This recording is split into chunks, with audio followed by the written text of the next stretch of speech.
People don't need to. Yes. Namaste, Shalini. Namaste.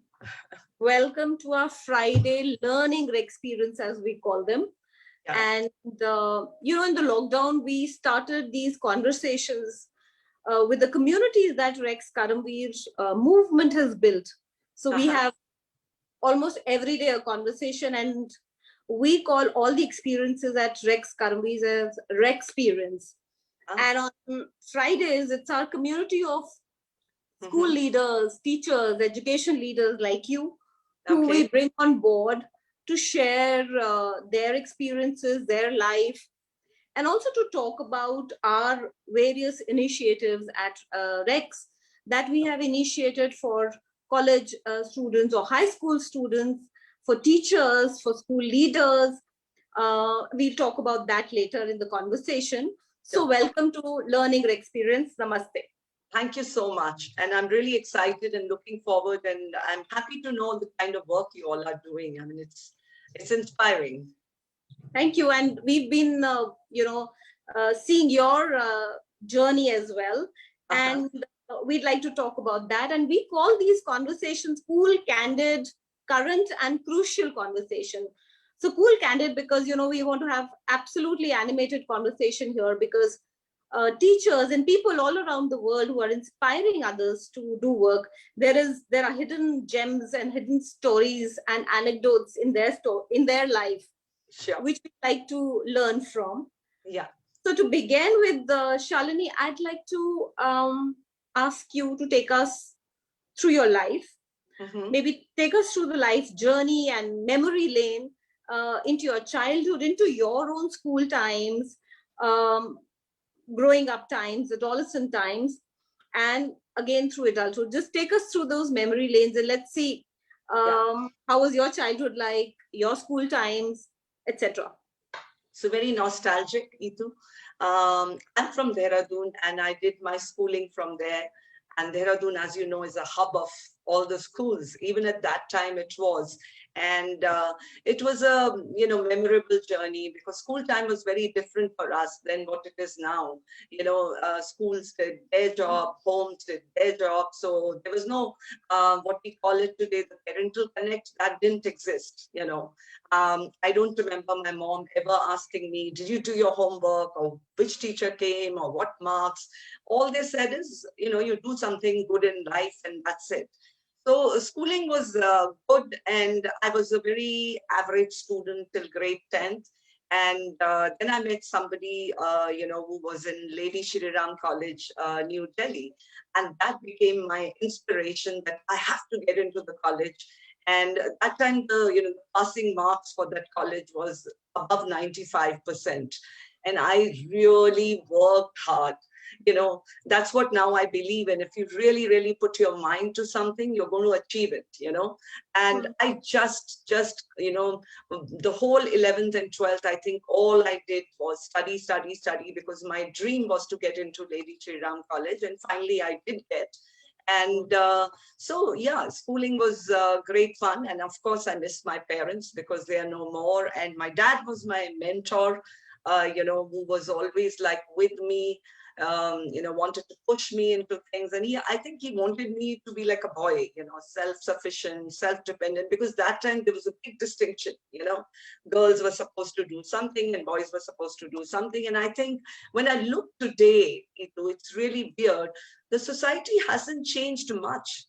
We keep talking of gender equality and all that, but I think maybe as new terminologies have come in, but I think it's still the same, right? So I had wonderful school days, some memorable moments with some fantastic teachers, and some crazy moments with some horrible teachers, and it has been a very, very interesting journey, right? From school to college. And then, of course, I started working, and that's how the life unfolded itself, unfolding the new mysteries every day. And I've been always ready to take up the new challenge. Wonderful. Lovely, lovely. At Rex Karamveer, we are one of us very important slug line, and it has great symbolism for us, is not just talks, but ideas for action. Get up and do something. don't just talk about it, walk your talk. And so it's not just talks for idea for action, because whatever we ignite within ourselves, that same light can be ignited and inspired through this ignited light that we have within us, through others. And that's exactly what we are trying to do through every initiative of ours that we bring forth. Sure. You came forward, you talked about a very important part of your growing up times, and you said that our parents did not ask us day to day what's happening, so there was not that kind of a pressure. And you spoke of it as if like that was something which was written about in the books. It isn't practiced anymore. So what's your take on that, and why do you say that? Because so I want to share a very funny incident. I mean, Go even ahead. today, I mean, I have been heading a lot of schools, and I know when dads come, they are confused which section my child is. Maybe one parent takes charge, right? So he or she will know which class or who's the teacher and all that, and the other parent is totally lost. It happens sometimes, right? And my mom won't remember. So my pet name was Lovely, and my other name was Shalini, because in that generation they used to love keeping these different names. And she would come to the school and she will say, I have to meet Lovely. Suppose she had some work, and it'll be funny because nobody will know, and I will hide under my desk because I didn't want anybody to know what was my name at home. Nickname, yeah. There was another incident. It's very interesting how you're taking me down the memory lane. So when I joined LSR, I was in the hostel, and my mom came to visit me, and we went to South Extension and boarded a bus to go back to the hostel. She was dropping me back. And in the bus, she was very paranoid about Delhi and the Delhi buses, the DTC at that time. And the stop was about to come, and she started screaming in the bus, Lovely, get up, Lovely, get up. And I just kept sitting because the whole bus is looking around, who's this Lovely? I didn't get up. She got down. I got down at the next stop and walked back, trying to tell her, please call me Shalini. Don't call me Lovely, So it was funny. Yeah. But I feel, yeah, today the parental engagement is a big thing, right? And during our times, it wasn't so. Parents were teaching us all the life skills, they did whatever, you're supposed to learn, your character building, your passion, your compassion, how do I deal with failures. This was a task which was done at home. Your parents unknowingly they made you strong, and that pressure, because the parents never pressurized you for your marks or for your getting after your life. So what happened, we grew up more self-confident because we learned to deal with failures on our own. We had to handle situations ourselves. If I didn't do my homework, my teacher is going to, that time slapping and all that was allowed. She's going to take a call. So it was not that my mother is going to the school and saying, why did you hit my child? There was a lot of trust between the school and the home, I think, at that time. And what happened in between? Somewhere we have got lost. And that is why today parental engagement has become very important. The society has changed, the outlook has changed, and we actually lost our way in between. That is why you'll hear Indian education system is not good. I mean, that's what we were hearing before the NEP came. But what happened was we somehow got lost. Whatever this new terminology we talk about, problem solving, critical thinking, and all these 21st century skills, these existed in India. You go back to the Gurukul time, it was all there. A child talent was recognized and he or she was encouraged to follow their heart. But then somewhere in between, in our rush to copy the West, we forgot our own values, our own culture, and we got lost. And we didn't realize, we suddenly lost our way and we didn't know where we are going. And education became really, I would say, a rush towards marks, grades. We forgot about the development of the child, the life skills, and what is important. And I think now there is again a thrust back that let's get back to where we were. So I feel these new terminology are not new to us. We knew it. India was very rich. Yeah. Absolutely. I'm glad you touched upon that topic early in our discussion, because we at Rex currently, we've come out with something that we call Scholars Fellowship. Okay. It's a program that we've developed. It took us 5 years to just write it. 5 years of just writing and, icons around it, messaging around it, behaviors around it. And it's a lot of work of almost 18, 19, 20 years of Jerry's work through his engagements with schools and corporates and, education fraternity, and a bit of my 16 years of teaching experience that we put all together. And it is a great work of research. There was a lot of research work done over almost 1.5 to 2 decades, where we've taken work from Gurukul, from Eastern, Western philosophies, and tried to put it in a capsule for children, which we call International Volunteering Life Skills, Leadership for Scholars, and a fellowship for students from classes 3rd to classes 11th. Oh, awesome. Year on year, it goes on, building up this inspiration, creating a solid character in children, because we believe that it's the character that takes you forward, not the competence, not the marks. So that's a very, very dear, program, which is very dear to our hearts. We soft launched in 2019, and then of course things change, and whole things in school change, and we are wanting to take it forward with schools. And it's been loved because it's a work of love and work of labor, great work of love and labor. And there we are talking a lot about life skills, that in the school you have to teach children to get ready for the world outside. And Nishant, if you could put up the myriad, I'll just show it to Shalini. And that's why you're talking. You need to take children through learning. Learning to learn, one, keeping the learning to learn aspect of life going on, and second, and our third area in this whole program is journaling and volunteering. Okay. Because volunteering in itself is a leadership skill. Teaches you everything, and also it teaches you to give back to the society, to make the world a better place. And I'm so glad you touched upon all this. And another thing that you've touched upon, which is very important, and I think when Jerry will join us later in the conversation, we talk more about our program. You touched upon a very pertinent subject of parental engagement. It's important. But per se, I feel, my daughter's grown up though, but I still feel, and I am still in touch with education and everything, and we've been researching and all that there is a paranoia now.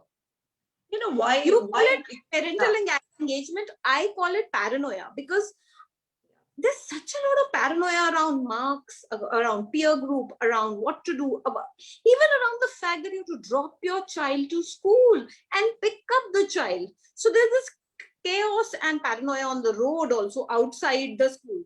Because I'll tell you, Itu, why it has emerged. The paranoia is because of the safety. We know what are the kind of incidents which have taken place in schools, and whatever you may say, we need to take over the responsibility of the kind of society we have created. You get the kind of people the way you teach them, right? So some way, that's what, when I said that we got lost in our education system, there was no focus on values. The child doesn't know. Discipline doesn't mean standing in a line or standing up or wishing. No. Self-discipline. Did we try and imbibe that through our curriculum? No, we didn't. Did we try and allow the child to question? No, we don't. In a class, we tell the child, please shut up and sit down. I mean, I know a scenario what happens because the teacher is, loaded with curriculum which she needs to finish. So I can't blame the teacher. She is in a hurry and there's a pressure that you need to finish this, right? Now, if the child is not allowed to to grow. So it is such a welcome change, the new NEP, where they are saying, okay, examination, let them appear again, because we need to focus on the skills, not knowledge. I mean, today, if I'm sitting in front of you, if you have called me, you don't know whether I passed or failed. I'm not carrying my degrees or, sitting with my trophies at the back. You're only seeing my skills, right? And that's how people get to know you. And I've always believed, as a teacher, as a school head, focus on the skills, allow a child to express themselves.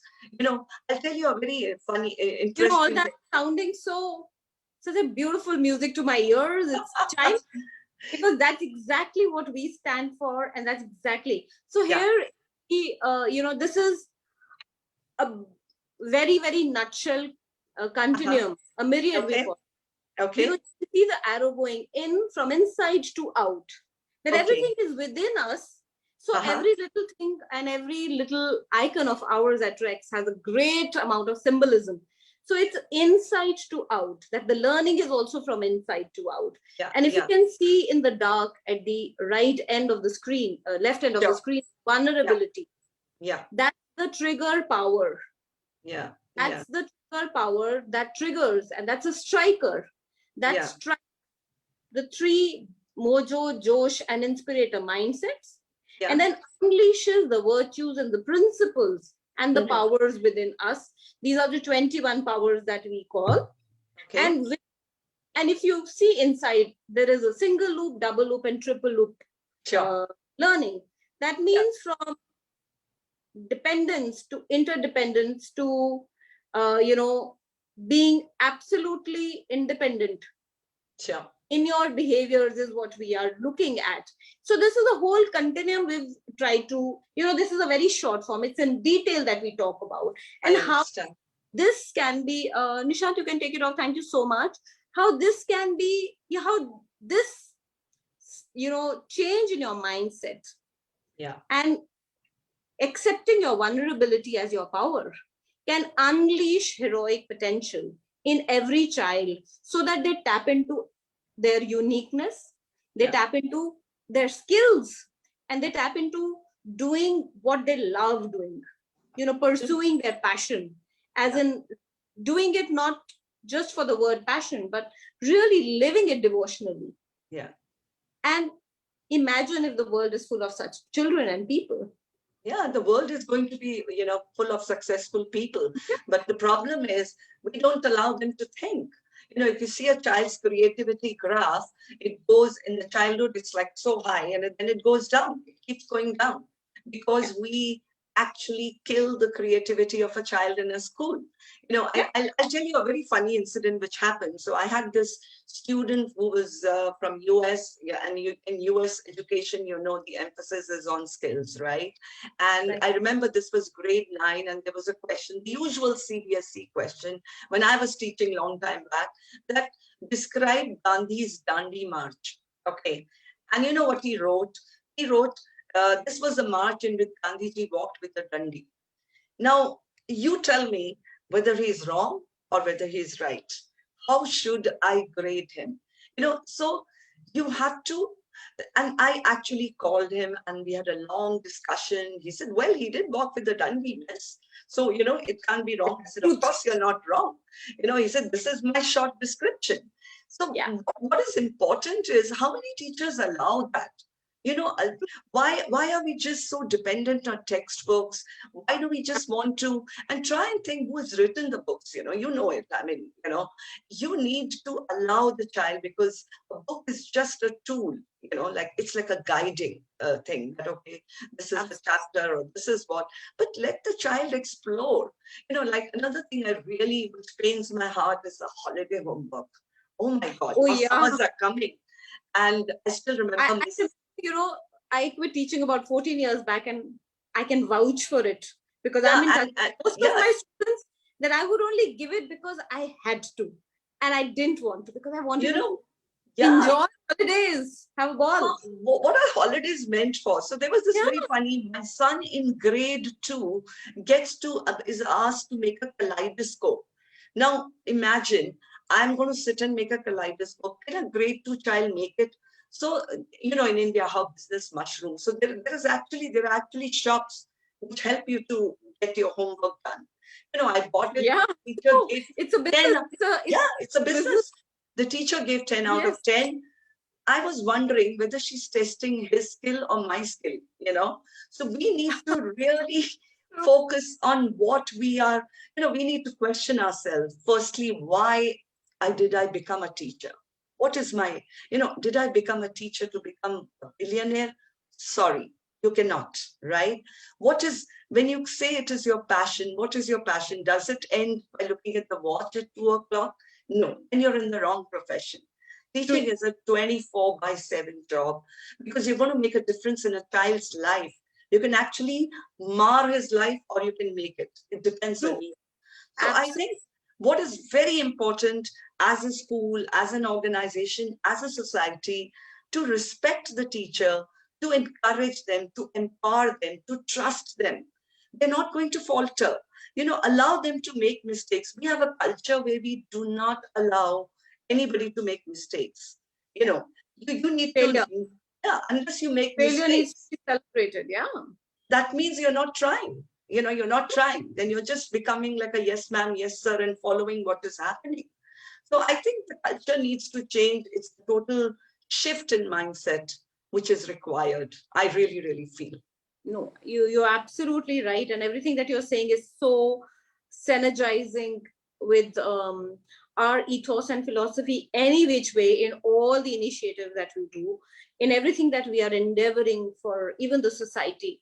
I'm going to just go back into the conversation that we were having right now.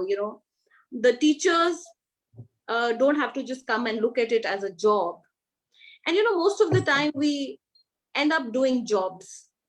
It could be a corporate job, it could be an NGO job, it could be a teacher job. Of course, it gets you money, we have to do that. But if we could also shift the mindset from just doing the job to making it a vocation. And we were launching our website, which is like a news portal and which is like a whistleblowing website, which was hacked in 2004. And we're trying to revive it back, and we had millions of followers then there. It was a citizen reporting portal. And everything else also at Rex Kadam, we celebrate your character. We celebrate your skills. We celebrate what you're doing. We celebrate your tenacity and resilience of your character into breaking mountains, actually cutting mountains, because our mascot hero, when we began the Rex Kadam Global Fellowship 17 years ago, is Dashrath Manji. Whose chisel and hammer Jerry has held in his hands, and who cut the mountain not because he had an ulterior motive, not because anybody was paying. He cut the mountain after losing his wife. Because he wanted to do something that no one else should lose a family. And he comes from a community of Musahar. Musahar, if we translate, is actually Musa. Musahar is from Musa, the rat-eating community. The Dalits within the Dalits. So if this man can create a better world and do something through his skill sets and have that power and resilience to change the world. So what stops you and I, and what stops the children from tapping into that potential? Because that is why our program, we talk about inspiring solid character, because that's what is going to take you forward. I don't remember what I studied in my English poetry or my maths lessons in 8th class, 10th grade, 11th grade. But what I remember of it is what an indelible mark a teacher left on me. What is the beauty of that poetry? Does it still linger in my mind? Or when I write, does that come back to me? Something that I read then. So, we need to be very, very open to that. And we at Rex say that, teachers, parents, and school, it's a holy trinity. They have to work in tandem with each other. 3 pillars, very, very important pillars. It has to go on together. And you talked about failure, which is so, so important. Celebrating failure. So I'll tell you a little thing. I was working till December 2019, and then I decided to launch my company as an educational consultant. Rashmi, I want to come back to you on the SN thing, but I'm sorry to intervene there. But I want to talk to you and ask you. Yeah. That was teaching something that you knew very early in your life that this is what I want to do? Was it a passion for you? Or are you an accidental teacher? This is very important to come to what we're talking now. Yeah. So I'll tell you, the teachers, I strongly believe, of course, are born, you know. Yeah, you can polish them, you can do them. Teachers are born, because teaching is something you do from the heart. You know, you really, really care for a child. You don't care whether he passes or fails. For you, each child who comes to you with his nose leaking and pulling you is like a beautiful soul. So I started my journey in the airlines industry, finally, travel line, because I wanted to travel. And when I had my, after that, what happened, I had my kids. And then that time, the only profession that's in the mindset, right? It's 9 to 1 job, or 9 to 2 job, or 8 to 2. So why not become a teacher? I have to take care of my 2 kids. That's how I entered education. Okay. And I found this GV Goenka opening, first air-conditioned school of the country. And I thought, wow, this is so similar to my corporate office. So I wouldn't even have to sweat it out, That was the intent. Now, when I went there, they said, okay, so what can you do? I said, I can sing, I can dance. I was no B.Ed, nothing at all. So I joined them as an activity teacher.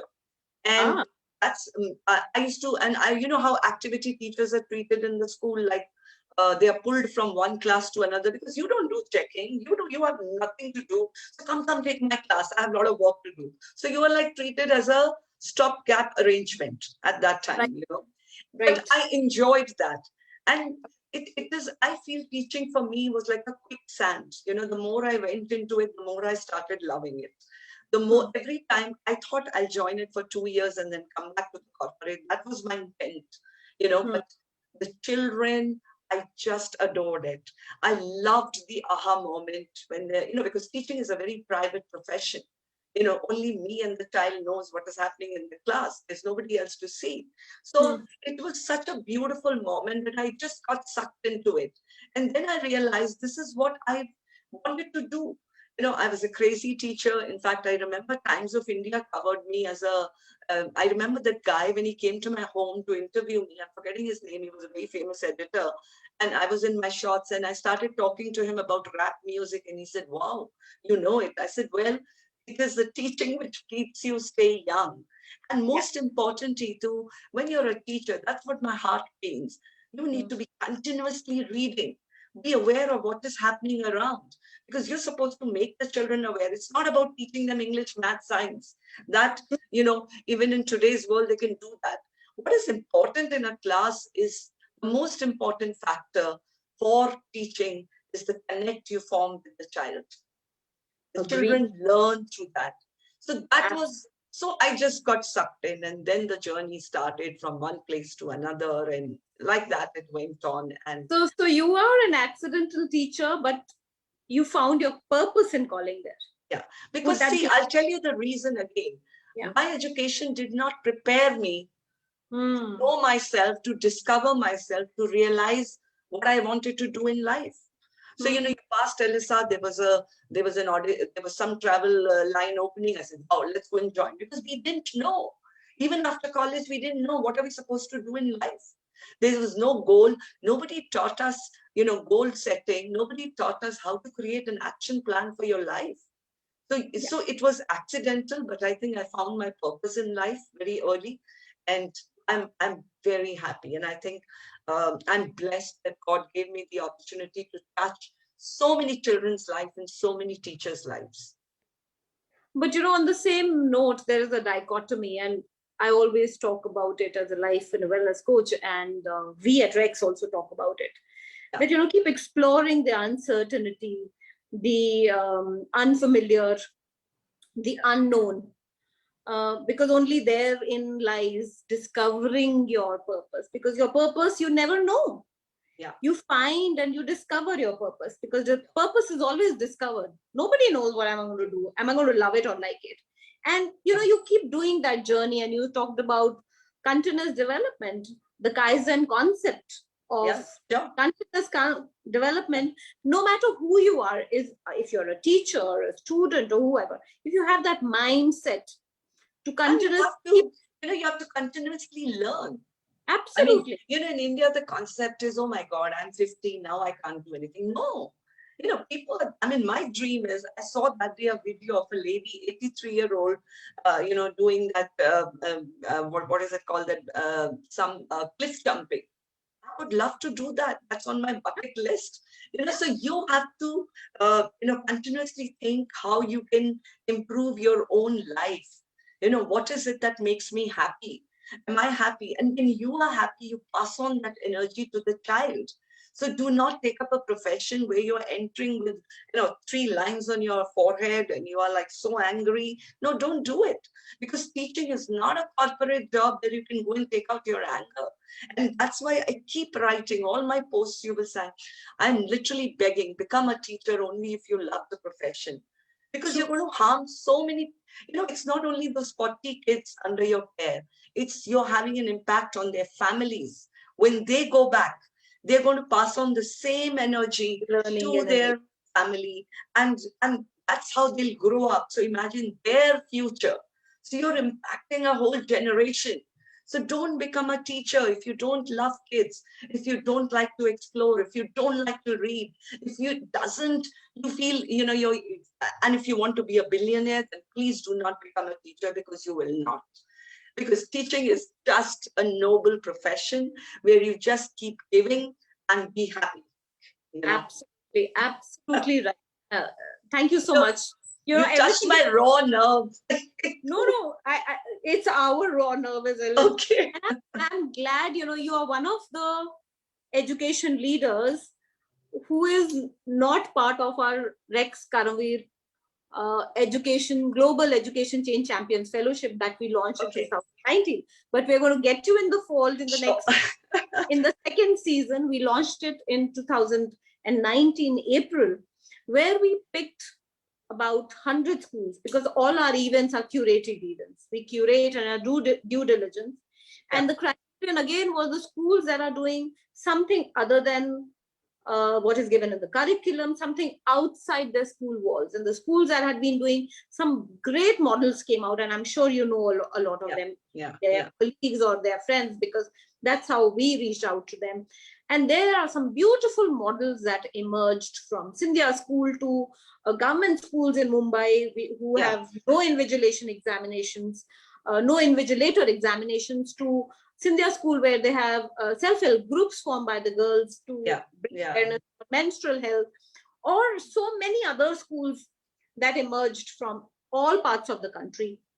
Excellent. And we had these, this is the school learning community that we created, and but your work is so synergizing with what we do and with everyone do. So I said, let me call you as well. And you are part of our community. So all this we've been endeavoring to do. And you also touched upon one fact and a power and a skill, that is learning to learn. And in the last 9-10 months of the COVID 1 year, we have been again working on a program that we are going to launch in another month, which we are calling MILS. The acronym is MILS, which is for high school students, 11th and 12th and colleges. It's Mojo, Shinspirator, Life, Leadership, Learning to Learn Success Summit, where we are trying to tell students that, no matter you don't know what's happening, no matter there are no internships, no matter there are no jobs, probably there are no colleges happening, parents are not getting jobs, you people will not get job, but this is a time to kind of harness and go back into your passions and, become a passiopreneur. So the word we have coined is missionary passiopreneur, and the passio word for us comes from its genesis of the word passion, where passion means enduring and suffering from what you love.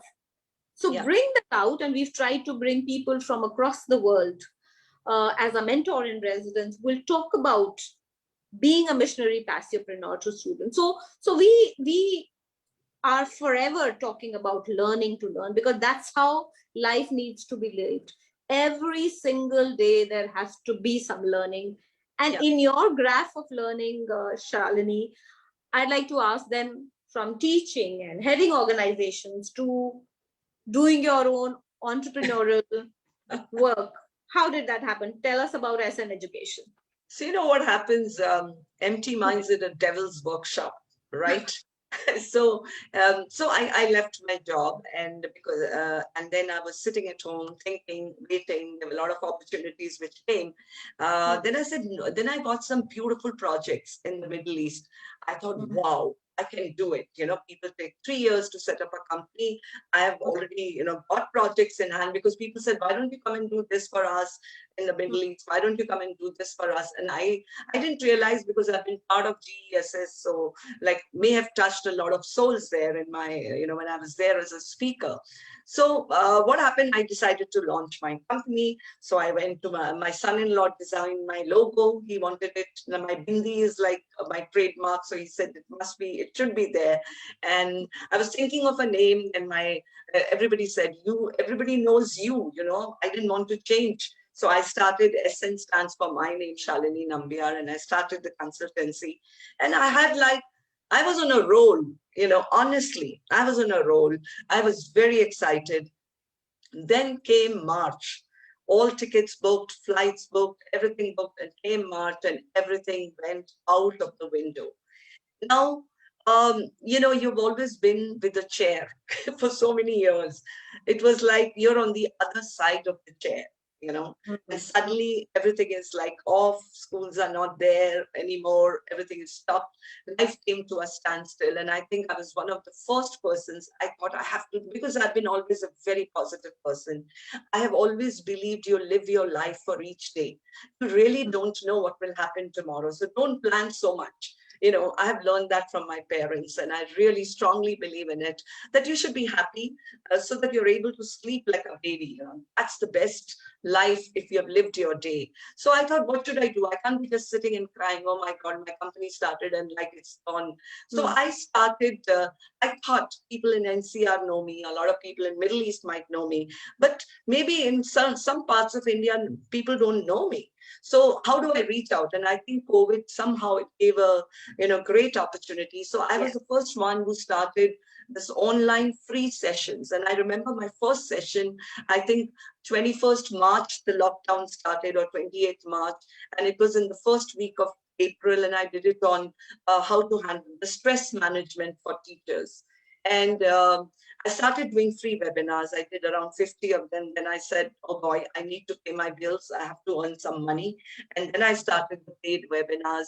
And it was very exciting because I really found that I was making a difference. My leadership program went really good. I've been able to train around close to 3,000 school leaders and 50,000 plus school teachers so far. And recently I've signed up with the new Nordic school. So we are trying to get the Finnish curriculum integrated to CBSE. And I think we've got around 10 projects. I'm helping them as a consultant, and I'm very excited because in Indore, first new Nordic High International School is opening, which is going to be a different. So whatever we are speaking, what we were talking about, our Gurukul and our philosophy, where it got lost, or what you are doing, this is how Finland came up. They followed what we started actually, and they have emerged as one of the topmost leaders in the education industry, because their focus is again on those 4 aspects which you spoke about, So it is very important, and I've got now another 2 schools which I'm doing, and more coming. So I'm very excited my journey as an entrepreneur. And the only challenge, Ritu, I mean, I like to have some fun, and I'm sure you said candid conversation. Suddenly I'm thinking, for the Zoom, you're just dressing up half up, right? I don't know whether I'm in my pajamas or shorts, right? And I've lived the whole year. I'm one person, my cupboard is full of my saris which I haven't worn. I haven't gone out much, even now, because my daughter says, no, you're not going out. First family lunch after like 1.5 years was last week. So haven't stepped out, and suddenly I realized, do we really need these things? all the, suddenly the desire of having things is gone. And suddenly what is important is how happy you are. How And I little think we need. how little we need to be happy. So it is so important, and it is, and then, and what I was trying to say when I was saying that I want to share a funny part, I've got so used to it. Like, I'm taking a session, then okay, take a break, go and make tea, have lunch, play with your dogs. Suddenly now, if we have to go back to the normal life, I think it will take me some time. I don't know if that normal was good. I really don't know. And we at Rex often talk about it because we've Yeah. spent our time, uh, hopefully very well, in creating Mills program, which I was talking to you about. Yeah. And you realize how little you need, and how, how we all need to break through these times. And Yeah. together we can. And that's what the children really, really, really need. So, before I call in Jerry into the conversation, Yeah. there's a lot we can talk and we can go on. You are talking our language, as we say Yeah. in Drek. It's very wonderful to hear that. And it's a great feeling that there are so many people who are trying to make a difference in the education sector, which is so much needed. Absolutely. Our school program, our Mills program is a work of labor, hard work, love, and a lot of research. And we know that it works, and we try to get it. We were looking at students as leaders in the school. We're looking at students, who are our citizens tomorrow, who need to understand and know the skill sets that they need to live with. And also, it's so important to follow your heart, to know your calling, to know your purpose, and to work every day as a profession, which is your love. So how beautiful that would be. And it has to begin from schools. It has to begin with teachers. It has to. There are no two ways about it. um Shalini, I'd like to ask you about NEP, and what is your take on NEP before I invite I want to laugh when NEP comes, because there's been so much of discussion, dissection of the whole document. I mean, I don't know how many times I've read it. And so let me tell you very honestly, it's a beautiful document. It's a very progressive kind of system they're trying to bring in. That's what, when I was talking to Suzanne, who's the co-founder of New Nordic School, that how close what you are bringing into India is to the NEP. It's a very, very progressive document with a lot of changes. But are we ready to implement it? Exactly. What I want to share, something which really pains, because I've been training so many teachers. Have we been able to change the teacher's mindset? Are they aware what is, like the CCE? My fear is that this should not get shelved. CCE was such a beautiful concept. Now, are we training teachers? Because the trainings, my trainings, what I focus is on the skills. Anybody, I'm not going to tell you how to teach math. You discover it yourself. I'm going to tell you what are the skills needed in a math class. I'm not going to teach you how you should be teaching economics to grade 11, but I'll tell you what are the skills you are required to make that class engaging. So the focus has to be on skills training of teachers. Are we ready for that? Are we ready to change the mindset of parents, of the society, of the school owners? That marks are not important. Let me be very candid on your program. I've done so much of training. When I connect with schools for training, out of 100 schools who talk so high about professional development, 10 agree. Teachers' professional development is in the lowest rung of the ladder when it comes to the school budget. If you're not going to train the most important person in the school who's going to implement your entire program, how are you going to achieve success? It's not talks, it's walk the talk. So NEP, my good wishes, my heart would be, I'll be so happy that before I leave this earth, I can see NEP being implemented. But I think it's a far cry, unless we really get down together and join in and, get into that kind of mode, because I think education is still given less priority somehow. Teacher ko kya? I mean, I'll tell you an example. So when you're heading a school or when you're working in the corporate, you're coming home by 5:36. I'm talking about just 2 years back. Imagine my neighbors ask, "Aap padhati ho na? Kitna late kyun aate ho?" That is the kind of respect we are given. Education, and you know what all happened when the digital classes started. Okay, I wrote a huge post supporting the teachers. I mean, True. they're not models. They don't know how to take, suddenly a tradition, from a face-to-face class, you are, put into a Zoom room. You need time. Everybody needs time. You need to understand. So I think NEP, let's just hope you're able to put it into practice. But let's try and, understand how many people have read the NEP. I'm asking about the teachers, So And what are the lacunas around it, if any, if you would say? Because I would leave Jerry to kind of talk about it later. What are the lacunas according to you in it? there are quite a few. I made a huge list. I mean, I don't want to get into that. I mean, you have to see the budget. Do we have the kind of budget to implement that? What are we talking about? Do we Any have major thing that stands out as a anomaly there? I think there's a huge gap until the timelines come out, the implementation plan. How do they plan to take it forward? Just now only a rough thing I've read. I think it's a far cry. Yeah. Because So, I'm not talking about the 10% of the highly progressive schools. I'm talking about the majority of schools. आपके government school में जाके पूछो ना, आपको NEP पता है? वो बोलेंगे वो क्या होता है? I mean, no, come on. The hard truth. I think we have to have an offline conversation as well. I can go on and on. Yeah, we have to have, and we certainly have, because there's a lot of synergy in what you are doing, and in our mills program, in our school program, in our fellowship for education and leaders. But we will do that as well some other day. But before that, I'd like to invite Jerry back into the conversation to bring on some more insights and ask you some thought-provoking questions.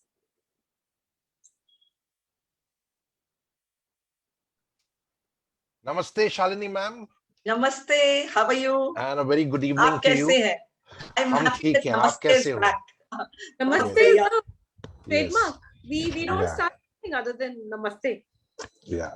I remember 10 years back, that reminds me, I did a conference, I don't remember which place. So in the thank you, the last slide of the PPT, I put a Namaste. And everybody laughed at me, but I think now everybody is doing Namaste only. Right. So we've been basically, talking about Namaste for the past 2 decades or so, about how it encompasses all life, leadership, and learning to learn lessons. And, a lot of people don't like it when I say this to them, but I'm going to say it any which way. Because it's not an Indian word. It's not a Hindu word. It belongs to no nation or religion. It's nation or religion agnostic, because it comes from an era when there was no concept called India. And there's a scientific reason, Jerry. Jerry, there's a scientific reason. You're touching all the points. Positive energy. Yeah, and we teach all of that in our Namaste sessions. And it comes from another era called Sanatan Dharma, when everybody was treated with respect and equality, right? Which later got completely kind of vulgarized with Manusmriti and things like that, where discrimination happened about the so-called lower caste or against women. But anyway, we won't get into that. We teach Namaste, and I have an entire session on this, which we've done in several schools and colleges, where we say that it's basically all life, leadership, and learning to learn lessons packaged in one simple gesture and word. Excellent. And what it teaches you is humility, vulnerability, equality, surrendering your ego, integrity, to treat people with respect, that you are because I am, and that we are all interconnected. And it teaches you interdependence, that there is nothing you can do significant alone, because we are so dependent on so many people in our world. So there is an entire talk. We will send you the link to that. I would love we have done it in the school in Goa, in fact. And I mean, we don't promote most of our talks like the way other people do, but it's gone viral on its own. And I think it kind of needs to explain to people, including parents, that these are the basic things that they don't teach you in expensive schools, IIT, IIM, or any Ivy League institute like Harvard, because these are the lessons which are missing in our world today. Yeah. Sure. And, I was very happy to kind of listen to you where you were speaking about teachers and you're talking about your journey from the airline industry to teaching and how teaching cannot be a profession or a job. I don't even call it a vocation. I call it a passion. And I simply say to teachers, if you think you're being paid less, go and join a BPO. I say it straight. I don't mince words. Yeah. I say, go and join a BPO. BPOs will give you a starting salary of $1.5 lakh. And just follow the process and work like those dumbed down people out there. Because if you've not understood the power and the potential of being a teacher, you miss the plot. And we have a very simple flagship signature program for working on teachers and parents' mindsets.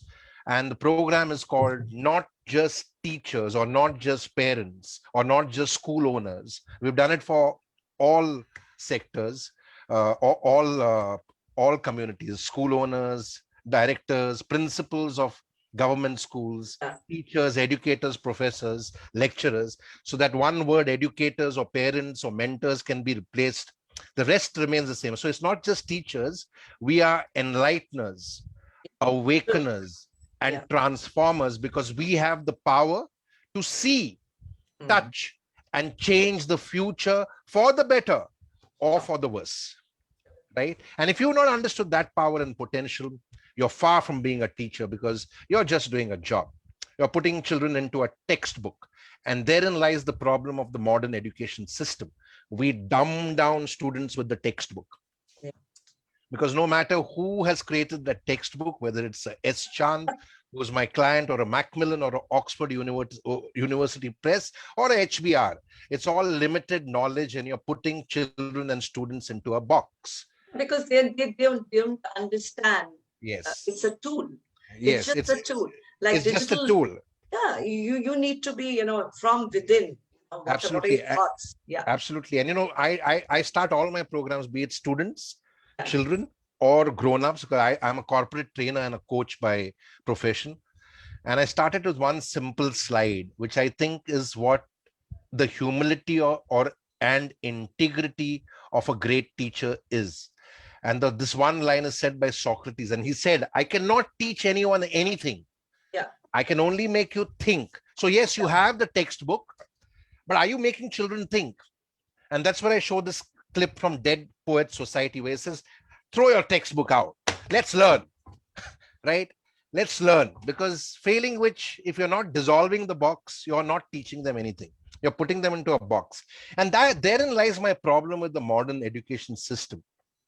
Unlike Gary Vee or some others like Simon Sinek and some other chaps, I don't think schools and colleges are redundant.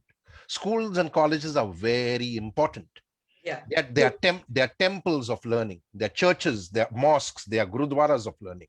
But we need to improve the learning methodology. We need to make children think rather than telling them what to think, right? And I think therein lies the problem. So no school or college can be redundant, like what a lot of people say, because we need to improve the learning methodology. I think therein lies the plot and the plan. What are your thoughts on that, ma'am? Do you agree with what I'm saying? Yeah, what you're saying, I agree. And what will happen gradually, because, I'll tell you the views of the younger generation. We're going to be parents. I was having a conversation with my daughter, and I'm just telling you what the future will be. You and me don't know. She said, I'm not going to send my daughter to a school, because of the safety reasons, because they're not doing anything. And I'd rather have a sort of a virtual school where they can attend and learn academics, and I'll take care and teach them all the skills. Right. So, we are coming back to what we were earlier. Right. So as a school, somewhere, like as a teacher, we have lost our own respect, and we need to reflect. Where have we gone wrong? Imagine, I just want to, sorry for my throat. Why can't a math teacher teach math on a soccer field? Why can't we integrate? Why are we teaching subjects in isolation? Why are we not thinking that, okay, when the teachers are preparing those huge lesson plans, are they thinking, are they reflecting, what is the skill, what is the value I'm going to teach? Absolutely. Or are they just putting that problem solving? Okay, what problem solving?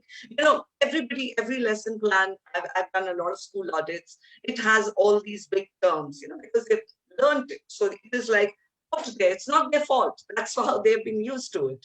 Now, when you go to the child, and you tell him, like, I'll give you a very simple thing. I was doing a session, so I asked the teachers, I said, how many ways can you write 10, number 10? And there are more than 1,000 ways you can write 10. They were teachers, they were children, they were parents. Who came up with the largest number? It's a child from grade 5. Absolutely. And that is what we need to be, allow them to be creative. It's not always 5 plus 5 is 10. Why are we teaching them that? Absolutely. Why can't we just let the child, we have to understand that we are not teaching concepts, we are teaching only facts. Right. And, just to kind of share some insight on that, a lot of industry leaders after the lockdown, because industry leaders are basically greedy by nature, and I say this very straightforward, though I'm a corporate trainer, they're greedy by nature because they see that, if they can penny pinch, without realizing that by doing that penny pinching, they're actually harming the productivity of the organization. So they have seen ways of working virtually and remotely and doing away with the expensive offices and infrastructure. That said, it can't work. And I think the only industry leader who spoke sense in the very beginning of the lockdown was Satya Nadella of Microsoft. And my respect for him went a little above. And very difficult for me to respect people until and unless they speak sense, right? And he said it can't work because human beings are socio-emotional creatures, right? There is a very powerful book called the Book of Henry. And I show this clip in a lot of teacher mindset training programs. Yeah. And the teacher tells Henry, who's a very gifted child, he's like genius level, right? She says, tell me, Henry, what is the reason that you're not in a school for gifted children? He says, because for the development of my socio-emotional skills. Because if I'm in a school for gifted children, I might also end up feeling entitled, right? Which is the biggest problem of the earth today. Many children who go to expensive schools and colleges feel that they're entitled to great careers and great lifestyles without realizing that they have to earn their place in the sun. And this is where the two pillars of society are going wrong, because we've reduced education to a lifestyle and becoming a career mule. And those two pillars which have gone wrong are the teachers and the parents. And like you rightly said, I spend all my spare time only researching what is the future. So I am prepared for the future. And I start my program for parents by saying future unready parents and teachers are preparing children for the future. So Jerry, I want to share one incident before I lose my thought. So I was doing a session with the college graduates. Now this is B grade college graduates, not the city times. And I put it up on my social media, all my posts. You'll be amazed. These are simple kids. 80% of them are not on any social media because they don't have a smartphone. I asked them, "Aapko kya banna hai life mein?" You know what the answer was? Graduate banna hai, madam. Right. That is so we are looking at, and as you rightly said, we cannot, when Itu asked me about NEP, what NEP? Go to the rural areas. 80% children do not even have had no access to education in the last 1 year. It is so painful. And if the NEP was rolled out by a progressive government, I would have understood it. But the current government, which is creating examinations on cow science, cannot roll out NEP. So I'm already making a ruling. That you're going to I'll have a battle in my home because if my husband is watching, he's like, oh, they will execute it so badly that they will make a mess out of it. I'm saying it straightforward, right? Yeah, I told her there's a huge gap between the planning and the implementation. We don't know. Absolutely. How are we going to tell a grade 5 teacher that, okay, you have to assess them objectively? Do you think they know it? No, they don't. It's going to be a big challenge. A government which says that Ramdev's coronal has been approved by WHO. And you have ministers like Gadkari and God knows who. I mean, I don't even want to know half their names because they're all morons for me, right? And then WHO sends out a report saying we have not approved any medicine called Coronal. What a global embarrassment it is for us to, as Indian citizens, to feel so shameful that we are peddling nonsense in the era of rocket science. And I don't have any hope that this government, not that I have any better hope of Congress also, but this current government is down completely in the pits. Congress is no better, that said, but I'm not for any party, but the point is that we need to bring some sensible people into governance who understand what governance means. Right? See, that's where our education system is wrong. We are not teaching leadership skills. No, we are not teaching. We are not teaching leadership skills, ma'am. I do sessions for the IAS officers. Half of them don't know their fundamental rights. Not half of them. 90% of them don't know their fundamental rights and duties. When I ask Jerry, in a school there is a vision and a mission. Right. Ask a teacher. Does she know what is the school's vision? They won't know. So when we are not working on that, our focus is just bas Hindi padho, English padho, bang on. Fir aap job bhaad mein. Iske baad we don't care what happens to you, and that is why what happens. Not to see our success rate will be how many children are doing very well in their life. And let me tell you, research has proven, you'll know it, you're so well read, and you are also, I love it, your candidness, and thanks Itu for inviting me, because I love your talk, because I am very candid, and that's why sometimes I have to shut myself up. So I'm happy to be here on this. I mean, there is so much of, I lost my thoughts. I was going to tell you something. The teachers are not aware. They don't have any idea. It is the sad part. Majority of our schools, like I'll tell you, I don't want to name it. There is Anganwadis, right? Now, if you go to a state like Tamil Nadu, they're highly developed, but when you go to a state like some other states, the teachers think Anganwadi mein khali khana khilana hota hai. That's it. True. Very true. I've actually done an audit. I'm happy that you brought this up. Yeah. And I mean, we were talking about city schools completely dishearten me. I said this openly, and some of the teachers who I've seen doing this, some of the principals and directors of schools were in that forum in the Education Change Champion Awards. And yes, we were the hosts, but I was not taking any names, but I was going to make a point about the general things I see. When a director, a principal of a school behaves like a sycophant, without any dignity in front of a school owner or a corrupt politician, the student is watching you. Sure. You have made the students think that they should become sycophants in their life. And that is what has gone wrong with the bureaucracy. You go into any government office, the bureaucrat will be standing in front of a politician like he's his slave. Yeah. You are not a slave. Jerry, you were supposed to check him. Yeah. So Jerry, why is a child supposed to stand up? Why is a child supposed to take permission? Ma'am, may I go out? I mean, what? So I'll tell you a very small thing. When I was heading one of the schools, so I came up with this board, and I just joined them, and a school which is already established, so people have set ideas, set thought. This is the way it will be done. So I came up with the board where I said children will be allowed to write whatever they want to write. Now, a lot of teachers didn't appreciate that. They said the children will come and write, I don't like this teacher, I don't like that teacher.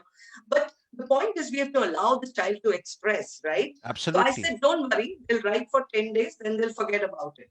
And children started writing. Of course, I don't like this teacher, I don't like this, I don't like that. And I wanted to know, because that's the way you will grow as a school. If you don't know what your stakeholders think about your system, then you are like foolish, what you said, living in sitting in your ivory tower and not knowing what is happening. Absolutely. So one child wrote, I am a lesbian and I don't know who to share with. Can you believe it? So you need and this truly happened to me. We have a talk called the Magnificent Seven, and in a crowded gathering of around 1,000 students and 200 children, 200 teachers, 1,000 children and 200, a girl got up and started saying that I'm a boy trapped in a girl's body. And I can't discuss it with anyone. So I completely agree with you, because there's that trust to discuss with the teacher is not there. because that bonding is not there. Children, I feel a school should be a place just like a home. Allow the child to speak. You know, we have been given, I always say, 2 ears and 1 mouth. Speak less, Absolutely. you know, and listen more. And I'm completely with, we have a book called The Ninth Habit, and the ninth habit is that real leaders, and I believe that teachers should be real leaders. Real leaders is not title or position. And the ninth habit is real leaders seek, value, and celebrate feedback, which means, are you taking feedback as a parent from a child? Are you taking feedback from your children as a teacher? If you're not, you're far from even living that role of a teacher, because the child knows exactly what kind of turkey you are. And the child will go home and talk about you. Right. And you could have improved over there, but you think you know it all because you're the almighty enlightened one. No, we don't have that system. And unfortunately, when you have so many teachers who follow jackasses and jackalls like Sadhguru, I'm sorry, I mean, it's disheartening, because how can you then call yourself a teacher? A man who sits over there and peddles nonsense in the name of being the most enlightened one, without realizing that enlightenment does not mean that you know everything. In our book, we've explained enlightenment means that you don't know anything and you keep an open mind to learning more. Failing which, you're sitting down there and talking about how cobras can do something, or how you can cure mental illness in 2 seconds or 30 seconds. I mean, it's completely bizarre, the kind of nonsense that we are peddling to people. How Shiva destroys your karma after you die. Hello. It's crazy. I mean, it's sad. But I don't blame, everybody has their own perceptions. But what I really, what my heart pains is that, are we allowing the children to be able to think what is right and what is wrong, which is the most important thing. Absolutely. And I think where students falter, and Absolutely. that is why we have children getting into wrong things. I mean, what we perceive as wrong, for them it is right. So we need to bridge that gap, I think, by starting work at the school level. And I think we really need to reflect how we have, I mean, whatever we may talk, we're talking about NEP, how are the classrooms designed? They're still the chairs facing the teacher. We are still not allowing the children to collaborate. How are we planning to bring about such a major change because we have to change at the grassroots level? These are very small things, very, very small things, which are extremely important. And I'm happy you said that, because, more than changing the classrooms, I think it all starts with changing the mindset. And, a lot of teachers, a lot of principals use this word that we are mentors, without realizing that mentoring is an art, science, and craft. It's a set science where you don't tell children what to do, or you don't tell people what to do. And we teach mentoring in corporates and in colleges, etc. Because, a lot of people love calling themselves chief mentors and things like that. And that's what we try to explain in the Mills program, which Itu was telling you about. And just before we conclude, just to share on the Anganwadi, I'm very happy you brought that out, because NEP should also cover all the government schools. And in 2009, I had done an audit of schools in Rajasthan, UP, and Bihar. And my heart broke when I saw the kind of food that they gave the children. And a lot of principals and teachers had this great privileged feeling about being so-called upper caste. Hum Brahmin hai, hum Pandit hai. And I was like, don't discuss all this with me. I don't believe in all this nonsense. Tell me, what are you doing to teach the children? Because if volunteers have come and taught them in 1 month to read, what were you doing for 2 years? But my heart broke when I saw the food that they were giving the children in the name of midday meals, right? In 2009, as midday meals used to get 2 rupees 60 paisa, wheat and rice from the government. And you had to buy vegetables and lentils from the market with that 2 rupees 60 paisa. And on the board outside, it is written over there that you will give them all this food, including one small gulab jamun, right?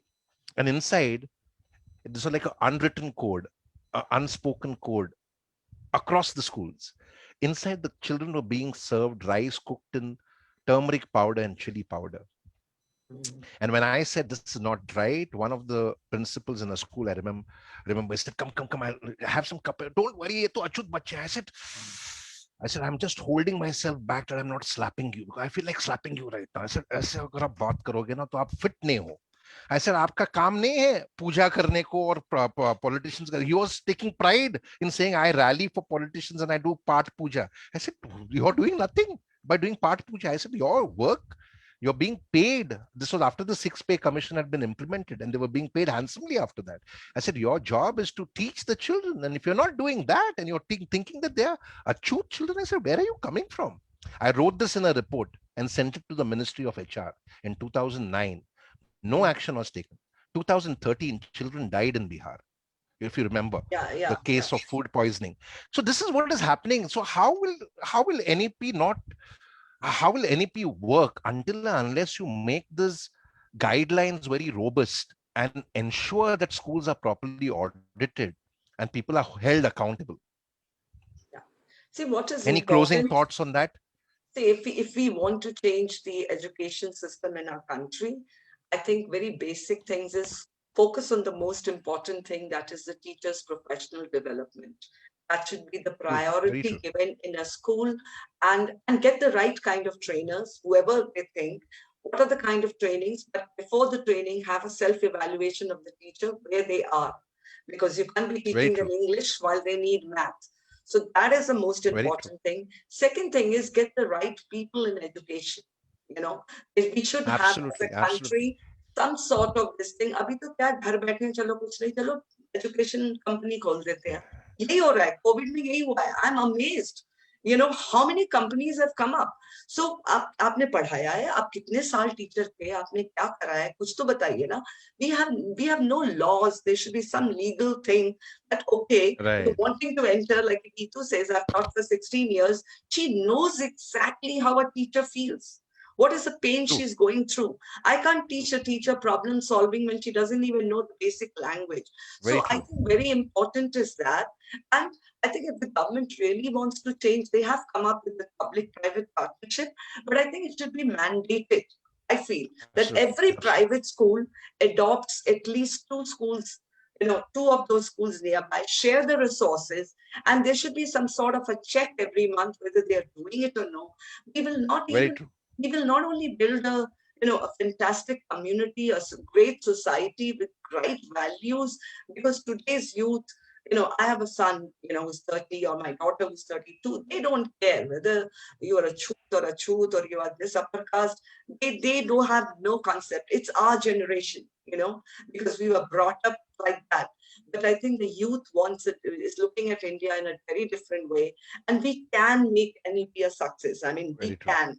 We If can. we If it's really done with the right focus. intent, yeah. If it's done with the Intent, right. implementation, have the right people at the core, you know, who are going to be implementing it, and have a strict audit system, like in Middle East, right? Absolutely. In Dubai, And they have, if the school is yeah. not performing, they close it, right? So do that. I completely agree with you. You need to have the right checks and balances and proper audits. And like I said, hold people accountable. Yeah. They Not should that not be कि वो able to आए get और away हम with. उनकी pocket में पैसे डालें और हमारा सब पास हो जाए, ऐसे ही Right. होता है ना. I mean, I am being very candid.